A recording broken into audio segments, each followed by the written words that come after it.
জুলাই গণঅভ্যুত্থানে পতন হয় স্বৈরাচার শেখ হাসিনা সরকারের। গণতান্ত্রিক ও জবাবদিহিমূলক রাষ্ট্র গঠন, নিরপেক্ষ নির্বাচন নিশ্চিত, মানবাধিকার ও সামাজিক ন্যায় বিচার প্রতিষ্ঠা, দুর্নীতি দমন, অর্থনৈতিক সংস্কার, মত প্রকাশ ও অংশগ্রহণমূলক গণতন্ত্রকে শক্তিশালী করার লক্ষ্যে অন্তর্বর্তী সরকারের পক্ষ থেকে জুলাই জাতীয় সনদ 2025-এর খসড়া ঘোষণা করা হয়েছে। সারা বিশ্বে গণঅভ্যুত্থানের পর জাতীয় ঐক্যমত্য ও সংস্কার বিষয়ক চার্টার বা রোডম্যাপ ঘোষণার নজির রয়েছে। ইউরোপ, আফ্রিকা ও এশিয়ার কয়েকটি দেশে এমন কিছু জাতীয় ঐক্যমত্য ও সংস্কার বিষয়ক চার্টারের কথা ও তাদের পরিণতি সম্বন্ধে জানব স্ট্রিম এক্সপ্লেইনারে। Europe, Poland 1980। চরম অর্থনৈতিক সংকটে থাকা পোল্যান্ডে তখন চলছিল লেহ ওয়ালেন্স ও সলিডারিটি গ্রুপের শ্রমিক আন্দোলন। পোল্যান্ডের ক্ষমতায় ছিল কমিউনিস্টরা। আন্দোলন দমাতে নানাভাবে চেষ্টা করেও ব্যর্থ হয় পোল্যান্ড সরকার। পরে 1989 সালে সরকার ও সলিডারিটি গ্রুপের মধ্যে রাউন্ড টেবিল টকস নামে একটি শান্তিপূর্ণ আলোচনা হয়। সেখানে কথা ওঠে সংবিধান সংস্কার, নির্বাচন ব্যবস্থা সংস্কার ও রাজনৈতিক ক্ষমতার অংশ বন্টন নিয়ে। আলোচনার ফলাফল হিসেবে আংশিক বহুদলীয় নির্বাচন অনুমোদিত হয়। নির্বাচনে সলিডারিটি গ্রুপ বড় জয় পায়। পরে ধীরে ধীরে পোল্যান্ড থেকে কমিউনিস্ট পার্টির ক্ষমতা হ্রাস পেতে থাকে। 1990 সালে লেহ ওয়ালেন্স পোল্যান্ডের রাষ্ট্রপতি নির্বাচিত হন। পোল্যান্ডে প্রতিষ্ঠিত হয় একটি পূর্ণ গণতান্ত্রিক কাঠামো। অর্থনৈতিক সংস্কার ও বাজারভিত্তিক অর্থনীতিও চালু হয় সে দেশে। সেই একই আঁচ এসে লাগে কমিউনিস্ট শাসিত চেকোস্লোভাকিয়াতেও। সিভিক ফোরামের নেতৃত্বে চেকোস্লোভাকিয়াতে শুরু হয় ভেলভেট রেভলিউশন। শিক্ষার্থী, নাগরিক সমাজ ও বিরোধী দল মিলে রাজধানী প্রাগে গণতন্ত্রের দাবিতে জমায়েত শুরু করলে সরকার আন্দোলনরত জনতার সঙ্গে আলোচনায় বসে। দাবি উঠে নতুন বন্দোবস্তে। ফলে পদত্যাগ করেন কমিউনিস্ট প্রেসিডেন্ট গুস্তাভ হুজাক। এরপর বহুদলীয় নির্বাচন অনুমোদিত হয় চেকোস্লোভাকিয়াতে। গণতন্ত্রের হাওয়া বইতে শুরু হয় সেখানে। আফ্রিকা, 1948 থেকে 1994 পর্যন্ত দক্ষিণ আফ্রিকার সাদা সংখ্যালঘুরা দেশের কালো জনগণকে নানাভাবে নিয়ন্ত্রণ করত। ওই শাসন ব্যবস্থাকে বলা হতো অ্যাপারথাইড। 1990-এর দশকে দেশটিতে একটি বড় ধরনের রাজনৈতিক পরিবর্তন আসে।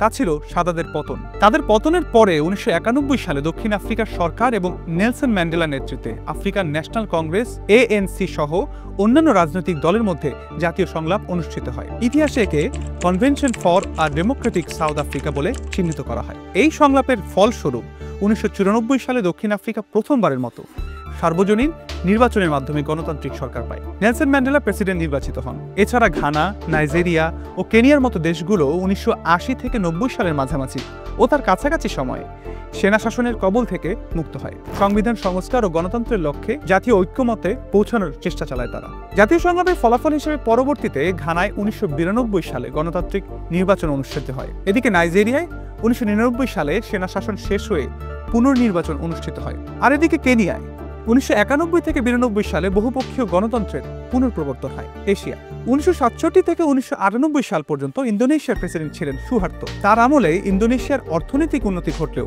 রাজনৈতিকভাবে তা ছিল অত্যন্ত স্বৈরাচারী সময়, যেখানে গণমাধ্যম এবং বিরোধী দলের ওপর কঠোর সরকারি নিয়ন্ত্রণ ছিল।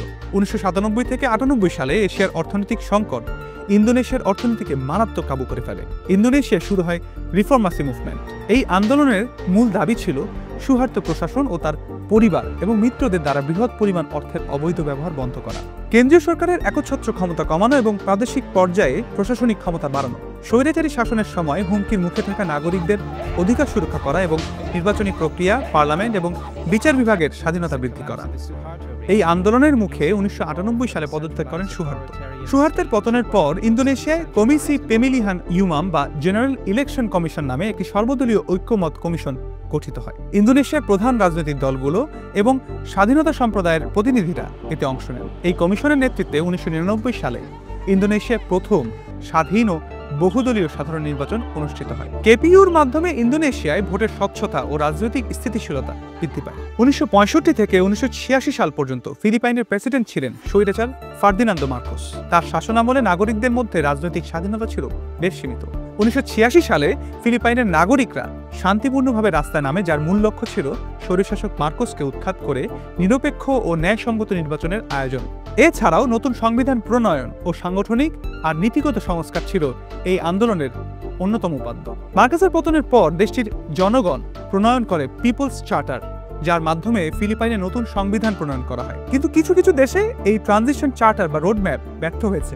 যেমন ইরাকে সাদ্দাম হোসেনের পতনের পর যুক্তরাষ্ট্র ও অন্যান্য মিত্র দেশ নতুন সংবিধান আর গণতান্ত্রিক রোডম্যাপ প্রণয়ন করে, কিন্তু সামরিক হস্তক্ষেপে আর স্থানীয় রাজনৈতিক অংশগ্রহণ কম থাকার কারণে তা ব্যর্থতার মুখোমুখি হয়।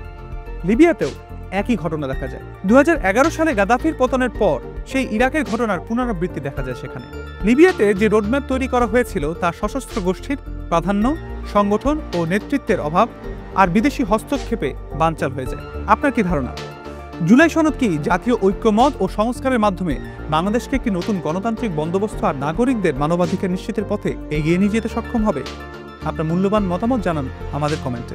ঢাকা স্ট্রিমের এমন আরও সব গুরুত্বপূর্ণ তথ্য আর খবরের বিশ্লেষণ পেতে ভিজিট করুন ঢাকাস্ট্রিম.net। সেই সাথে সাবস্ক্রাইব করুন ঢাকা স্ট্রিমের ইউটিউব চ্যানেল এবং ফলো করুন ঢাকা স্ট্রিমের ফেসবুক পেজ।